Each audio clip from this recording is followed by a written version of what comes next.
ஏன் வீட்டுக்குள்ள இருக்க பாத்துட்டீங்களா? இனிமே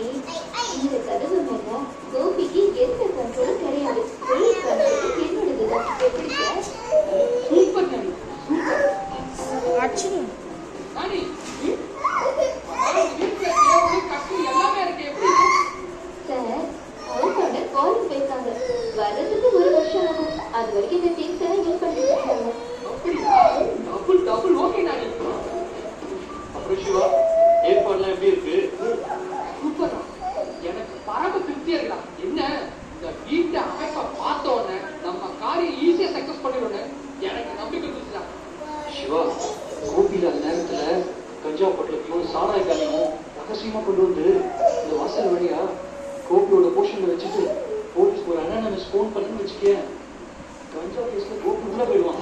எப்படி முட்டாள் கஞ்சாவை விட மோசமான விஷயத்த நம்ம கையில வச்சுக்கிட்டு கஞ்சா கேஸ் அது இது சொல்லிட்டு ஏய் கஞ்சா கடத்தணும்னு கோபியை சொன்னு வச்சுக்க இத நானும் எங்க அப்பனுமே நம்ப மாட்டோம். இத அவங்க வீட்டு எப்ப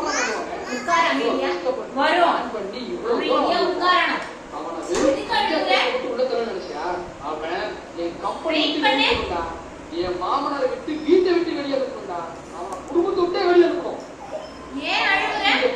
ஆதரவு நிக்கணும். யாருக்கும் அவன் மேல பரிதாபம் வரக்கூடாது. அப்படி ஒரு நிலைமைக்கு அவன் வந்தானாதான் கைக்கு ஓட்டான். கேட்டா அவனை கஞ்சா கத்துல சிக்க வைக்கிறதுக்காகவா நாடி வச்சு மழை பின்னணும். இல்ல சிவா, காரணம் சக்கர முடியுன்றதுக்காக சொன்னேன். முடியும்டா, மொத்தமா முடியும். அதுதான் நமக்கு முக்கியம். சார், நீங்க எப்படி வேணாலும் பிளான் பண்ணிக்கோங்க. வேடி ஏற்பாடுல ஓகே தானே? டபுள் ஓகே தானே? ஓகே, அப்ப பேமெண்ட் கொடுங்க. பேமெண்டா? அதான் நீ வரும்போது சபை வாங்கிட்டிய சார், அது கமிட் ஆகிறதுக்கு இது கன்ஃபர்மேஷனுக்கு. கமிட் ஆகிறதுக்கு ஒன்று கன்ஃபர்மேஷன் கொண்டா சார். உங்க பிளானுக்கு தகுந்த மாதிரி வீடு பார்த்து கொடுத்ததுக்கு புரோக்கரேஜ் நினைச்சுக்கோங்க. ஏய், நீ என்ன பணத்துக்கு இவ்வளவு அடிச்சுட்டு பின்ன என்ன சார், நான் என்ன சர்வீஸ் பண்றதுக்காக இருக்கேன், பணத்துக்காக தான் வந்திருக்கேன். அந்த கோபிக்கு எனக்கும் என்ன பர்சனல் பகையா? நான் அவரை பழி வாங்குறதுக்கு பணத்தை கொடுங்க சார்.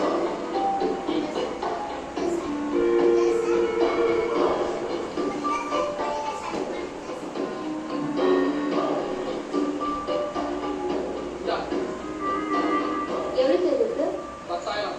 நிச்சயம் நிச்சயமா சார், வெறும் 10,000 வச்சுட்டு நான் என்ன பண்றது? என்ன ஒவ்வொருத்தரையும் வரும்போது ரசீது கொடுப்பாங்களா? சார், எவ்வளவு செலவு வருதுதான். ஆனா நான் ஒண்ணு அவ்வளவு உங்ககிட்ட கேட்கலையே. 25,000 தான் கேட்கிறேன்.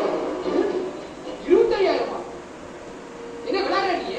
சார், நீங்க கொடுக்கலன்னா நான் விளையாடுவேன். இப்ப கையில இல்லைன்னா பரவாயில்ல, நாளைக்கு கூட கொடுங்க. இல்லை அக்கௌண்ட்ல கூட போடுங்க. ஆனா காசுக்கு கணக்கு பார்த்தேனே பெரிய கோபி இந்த வீட்டுக்கு வர மாட்டான்.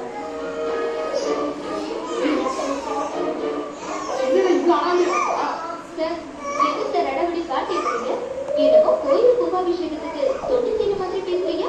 கோடிக்கணக்கான சொத்து அடிக்க போறீங்க. அதுல அல்பமா ஒரு சின்ன தொகையை கேட்டேன். அது உங்களுக்கு அடங்கலையா?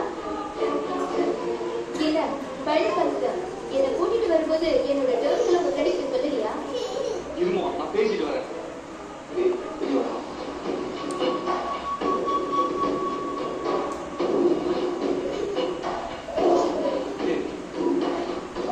சொத்துல பாத்தியில கேட்டான். 25,000 தான் கேட்டான். அதை கொடுக்கறதுக்கு என்ன கொடுத்து தொலை வேண்டிய நான் பண்ணிச்சாமி. இப்ப கொடுத்தா காரியம் முடிவு கேட்டுட்டே இருப்பா. அவ கேட்கதான் செய்வா. அவ காசுக்காக தானே வந்தா. அவ கேட்கதான் செய்வா. நீ பார்க்க வேண்டியது என்ன? நீ கொடுத்த காசுக்கு அவன் ஒழுங்கா வேலை செய்யறதா இல்லையா மட்டும் தான் பார்க்கணும். அதை செய்யறதா இல்லையா? இது வரைக்கும் கோபியை கொடுக்கறதுக்கு நாம போட்ட பிளான்ல ஏதாவது ஒன்று சக்சஸ் ஆச்சா? ஆனா இவ வந்ததுக்கு அப்புறம் தான் எல்லாம் சக்சஸ் ஆயிட்டு இருக்கு. ஏதாவது ஸ்லிப் ஆச்சா? எல்லாத்தையும் பார்க்கா இனிமேலும் பண்ணுவா. பாதி கிட்ட தாண்டியாச்சுடா. மீதி கிட்ட தாண்டத்துக்குள்ள காசுக்காக கவிதை கெடுத்துதான் சிவா. சரிடா, இப்ப என்னடா பண்ண சொல்ற? அவன் கேட்கற காசு கொடுத்துருக்கான். சரி, கொடுத்து தொலைறவா.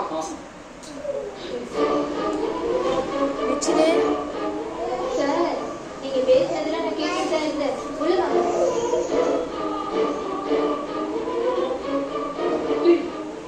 நம்ம பேசுறது கேட்டா ரொம்ப மோசமான ஆளா இருப்பான். ஜாக்கிரதையா இருக்குதா? என்னடா பண்றது? காசு கொடுத்துருக்கான். நம்ம சொன்னதுக்கு மேலே நிறைய பண்ணிருக்கலாம். பசங்க நமக்கு கோபியோட சண்டைலாம் போட வச்சிடலாம். அதனால கேட்கிற காசு கொடுத்துதான் ஆகணும். இப்ப நீ அப்படி பொறுமையா பேசு. அவசரப்பட்டு பேசி நீ காரியத்துக்கு எடுத்துறாங்க. பொறுமையா பேசு. சரிடா, நீ அடி வாங்க போறது நிச்சயம்.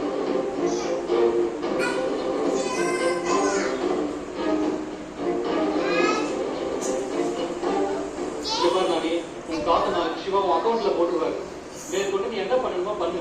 சரியா? இங்க பாருங்க சார், அக்கவுண்ட்ல காசு வந்துருச்சுன்னா நாளைக்கு மத்தியானம் அமௌண்ட்டை செக் பண்ணிட்டு எல்லா வேலையும் நான் பாத்துக்கிறேன். அதுக்கப்புறமா பேசுறேன்.